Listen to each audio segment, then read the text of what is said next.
Do you think we ought to have a total ban on drink driving? You may think we already do. Of course, we don't. You are allowed a certain number of drinks, a certain number of units or whatever it is. The problem is, of course, it's terribly hard to know how a drink is going to affect you as an individual. You know, if you haven't eaten anything all day, if you're little, if you're tired, if you particularly choose a spirits instead of a glass of wine or beer, you're not quite sure what it's going to do to the levels of alcohol in your blood. The number's 0207 862 2222. Do you hear people saying, oh, I've only had one, I've only had two, I've only had three, I'm fine to drive? Do you still hear that going on? Maybe you do it yourself. In England, Wales and Northern Ireland, it's 80 milligrams of alcohol per 100 millilitres of blood. That's the highest in Europe. In Scotland, it's 50 milligrams per 100 millilitres. But how many drinks that actually is varies from person to person. Depends on how much, as I've said, they've eaten, whether they're stressed, when loads of different factors. But as drink driving related deaths are up nearly 10% over a decade,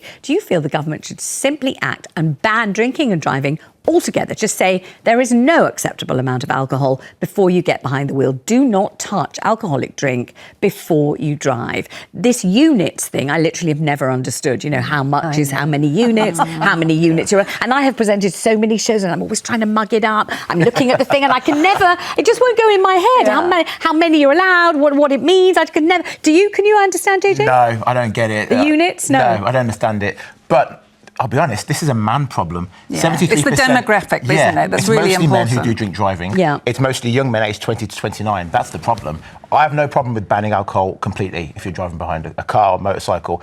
I don't see the need for it. If you're drinking alcohol, then don't drive. It's that simple. It's going to save lives. It's going to make you a better driver if you're not having any kind of drugs or drink in your system. Except people think various things, don't they? Lots of people say drinking makes me a better driver. Don't they? They still say that. People have said that for years. Yeah. And lots of people think, well, I'm allowed one, I'm allowed one and a half, I'm just allowed a beer, I have a shandy, I can have I can have one gin and tonic, it's all fine, all that sort of a thing. I mean, do you have a drink or two and then get behind the wheel? No, because I'm a bit of a lightweight. Right. I used to be great at drinking and now I'm not so good at it anymore. Lots of people say you go off the boil the older you get. But absolutely. But I think you shouldn't. I know this affects people in the country really badly because, of course, you have to drive to a pub and that's so difficult, isn't it? How do you get to your nearest pub? Yeah. Nobody really lives within walking distance of the local pub.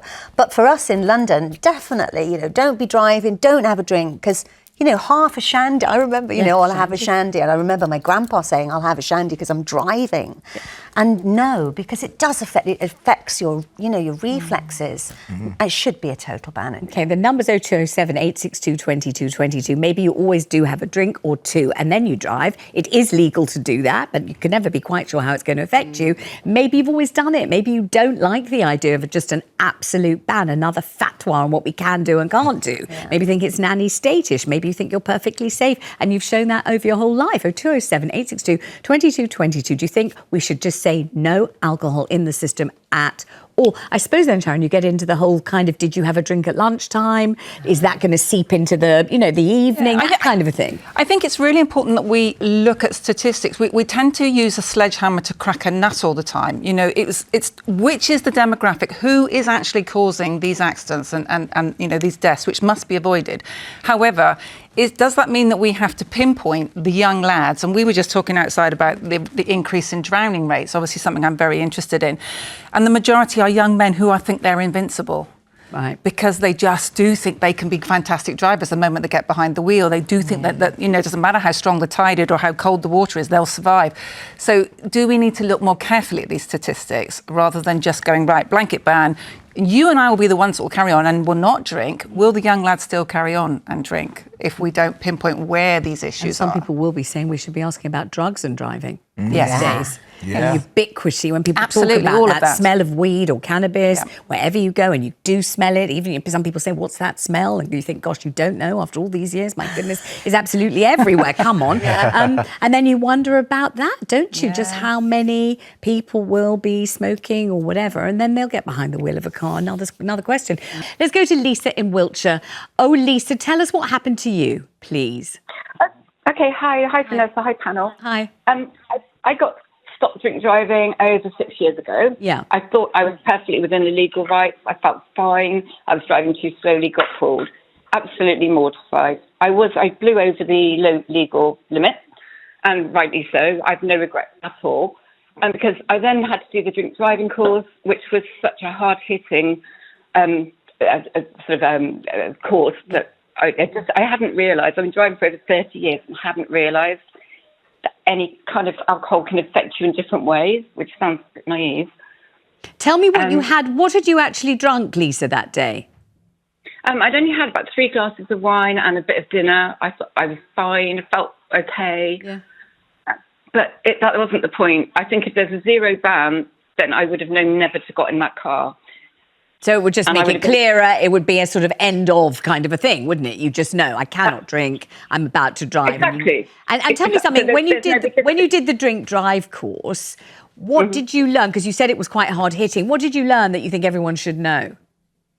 Oh, there was so much. But the impact on families that have been affected not only by someone that's crashed the car, people that have lost loved ones in that, you might think you'll find the trouble is, I think with alcohol, you get to a point you think you're okay, but your reactions are so much slower. So you don't really I think that's a valid point, don't you, panel? Yeah. Did she get banned? Did you get banned? Yeah, what happened, Lisa? Yeah, I got 21 months, but I have no regrets at all. I would never get in a car. I haven't had to drink it ever again. So when you say you have no regrets, you mean you're glad you were banned, it taught you a lesson, and you're pleased that you got that kind of punishment for doing something wrong, even though you didn't realise you'd done it. You weren't aware. I think the trouble is the law's quite muddied on this one. If it was a zero tolerance, then if I'd got in the car having had one, I should be banned. Yeah. If I'd known if I'd had one, I shouldn't have got in the car. Then it's a very clear boundary. Absolutely. But I also think that the drink driving course should be alongside the driving test, because then there's no excuse if someone gets behind the wheel. If it's a zero ban and you do the drink driving course and you choose to get behind the wheel, then you have to take the consequence of breaking the law. Lisa, thank you very much indeed. So she's really lived this story. Let's go to Peter in Bournemouth. What do you think, Peter? Should it be just no alcohol if you're driving at all? That's that's what I believe as well. I had to a drink driving course I had to take. Yeah. No, it was rather a driver awareness course I took for some other reason. I can't remember what it was. I can't remember what the reason was for now. Probably speeding, I should think. It's usually speeding, isn't it? More than likely it was for speeding. What had you been drinking, though, Peter? What had you drunk when you thought you were fine to drive? Oh, no, I hadn't. Yeah. I hadn't drunk. I don't drink now, as it happens. Right. I did drink up until about 2 years ago, but I quit drinking and I quit smoking then, and my life's on the up and up now. But I don't believe that I don't think it's a good idea for anybody, if they're going to go out for a drink, they even have a whiff of it, because you see, they have one drink and think to themselves, oh, I'll be all right, one more won't hurt. And they'll be over the limit, and they get into a car, and then they kill some child. Oh gosh, it's unthinkable. Just of their own selfishness. I mean, it's that old phrase, Peter, that people used to use all the time, which is one for the road. Yeah. One for the road. I mean, Exactly. that's what people used to do. It was just a normal way to behave, wasn't it?